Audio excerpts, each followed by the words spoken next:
Hi everybody, it is Lasha from High Voltage, and I'll be picking up with the reading of Andrew Gold today.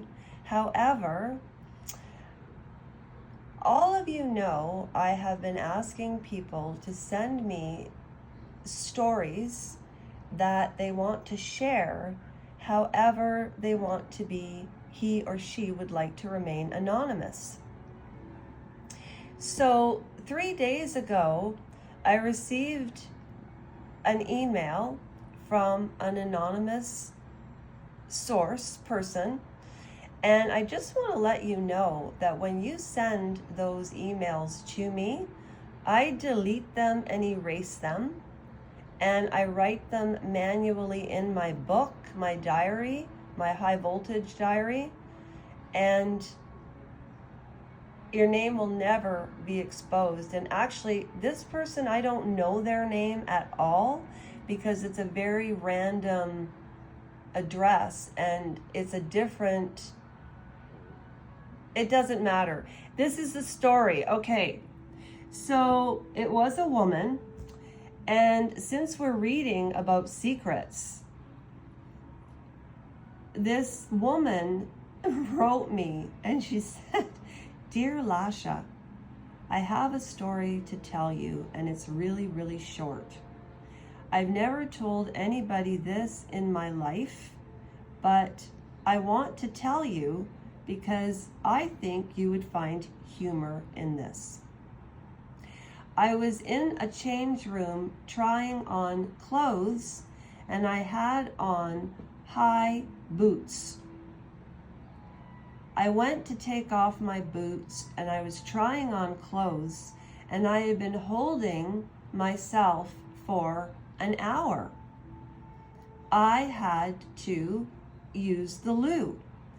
So I'm in the change room, Lasha, and I couldn't hold it.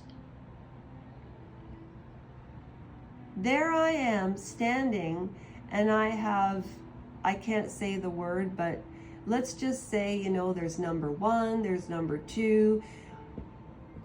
Well, this woman basically had to release herself in the change room. And she said she sat on the floor and she just let it go because there was no way she was going to make it to the bathroom. And she said she stood up and the back of her pants were all wet. And then she went into a description of, so this lady peed in a change room because she couldn't make it to the bathroom. And she's not a woman of my age. This is a young woman, and you know what? Good for you. Hey, when you gotta go, you gotta go. And then she said, "Thank gosh, it just looked like I spilt water.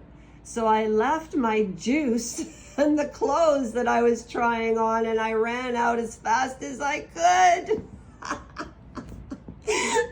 Okay, that's a funny story.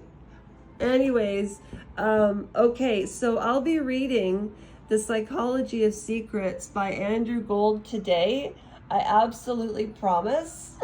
But that story, oh my gosh, that woman, that young lady was so brave. And I tell you, I literally, Trevor, was laughing at the floor. Okay? All right, we have to do our mock trivia royal contest that's worth $100, and we're going to practice today no matter what. Okay, that's all for now. Happy Wednesday, May the 28th. That was a great story. Thank you for the person who sent it in. I deleted your email, and I wrote it in my book. It was that was a good one. Just like the lady who fed cat food to her father. And then there was another lady where the cat was hid in a freezer, left to be found on a road for somebody to pick up. Wow, the stories that ordinary people go through are just absolutely hilarious and very sad. But the lady said she was humiliated, but she knew that I could add a sense of humor to it. And so I graciously and humbly thank you for trusting me.